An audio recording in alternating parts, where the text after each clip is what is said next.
In this video, we're going to learn how to factor trinomials. Now, the method I'm going to teach you is going to work for both sections 6.3 and 6.4. In every book I've ever done, I've always combined the two sections devoted to trinomials together and have taught it as one technique. And it makes it easier because it doesn't matter which one you're looking at, you're just going to use the one technique and it just kind of simplifies it. Plus, we're going to get really good at this technique, and it's going to be very helpful later on when we're factoring. So, when you factor, there's technically a lot of different ways, and you might have learned other ways. And if you're really partial to a way you've learned before, you are welcome to use it. It's fine. The method we're going to use is the second one here. So, it kind of boils down to really two methods: trial and error and grouping. We're going to factor by grouping. But by nature, we're looking at trinomials, which means we're looking at three terms. So the X method is a way of rewriting the trinomial into four terms. So it rewrites the trinomial, that's an N, into four terms. And that's kind of the point of the method. It's very, very simple, but it does take a little bit of getting used to. So we're going to jump in and I'm going to kind of show you how to do the method. The first thing you're going to do is you're going to kind of label all of our terms. So when we look at trinomials, we're going to be kind of thinking of them as ax squared plus bx plus c. So we're thinking of it kind of as an a b, and a c. It doesn't have to be an x. It could have been a y or a z or something, but we're just using the general form. So in our example here, our a is going to be 2, b is 7, and c is 6. So notice I'm just grabbing the numbers. The variable is going to stay. It's the number in front of those variables. Okay, now what I'm going to do is I'm going to draw an X. And at the top of the X, I'm going to multiply the A term times the C term.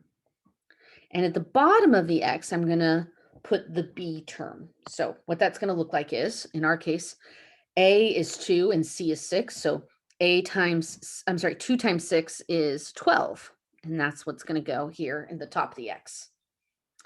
The B term is 7. So that's what's going to go here at the bottom of the X. So I'm going to look for two numbers that multiply to be 12, but add to be 7. So they multiply to be the top number, but they add to be the bottom number. And hopefully, now that I've said that, you realize 3 and 4 work.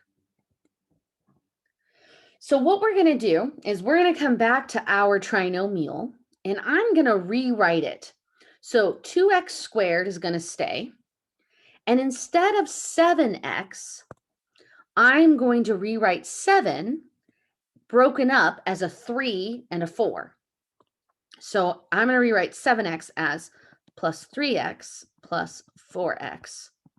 And then I'm going to bring down that 6. So the first term and the last term stay. The middle term is getting rewritten by these two numbers that I'm finding over here in the x.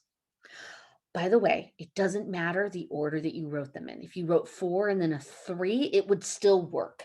I'll show you what happens when you reverse them, but it is going to factor. Okay, so now that I have 4 terms, I can do factor by grouping.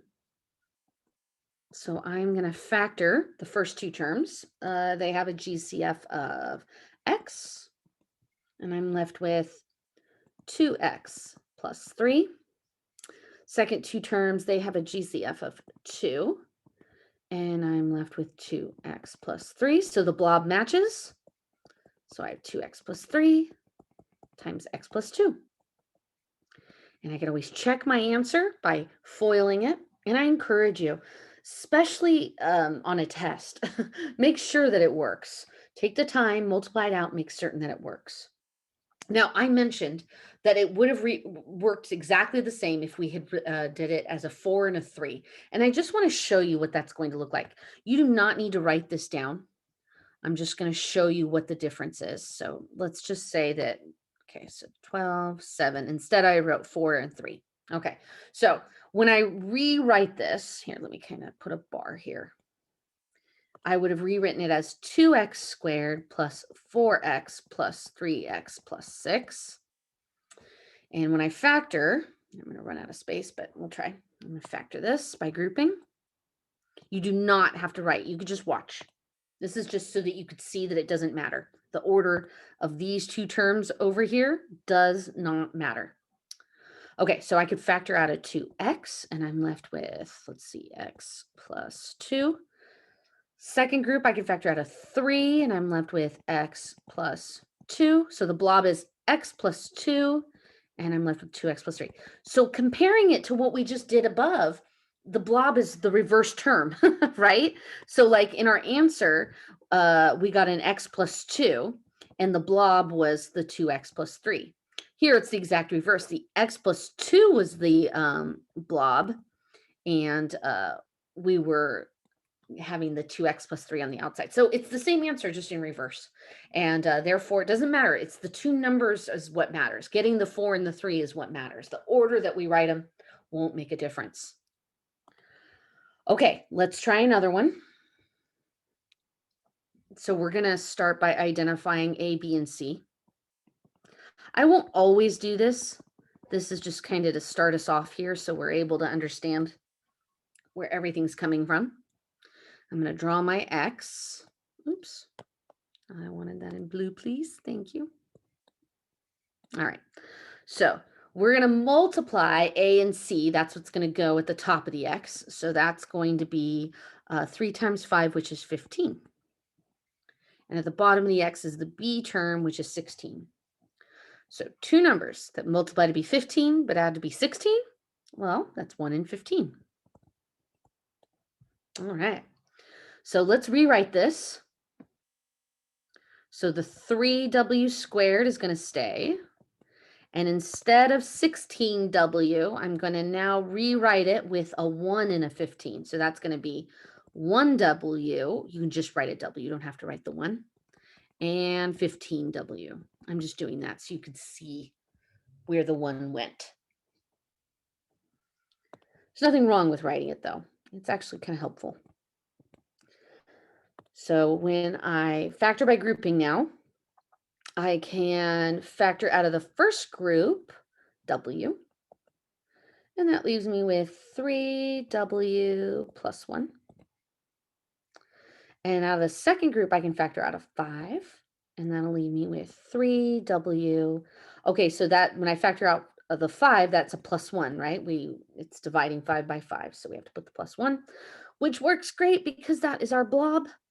So 3w plus 1 times w plus 5. And there it is.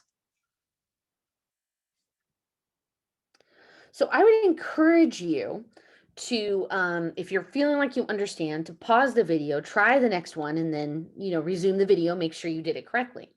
All right. But if you want to continue watching me work through this, that's fine. I'm going to draw my X. All right. So in this example, the A is actually going to be 1. B is -5. Oh, we haven't had a negative yet. And C is 6. Okay. So we're going to multiply A and C. That's going to go at the top of the X. So that's 1 times 6, which is 6. Bottom of the X is -5. Okay, so two numbers that multiply to be +6, but add to be -5. That means they have to both be negative numbers in order to multiply to be a positive number. So -2 and -3. There we go. Okay, let's rewrite this. So y squared is going to be the first term. Instead of -5y, I'm now going to write -2y and -3y. And instead of, I'm sorry, I'm just going to bring down the 6 at the end. So this 6 comes right there. All right. So let's group.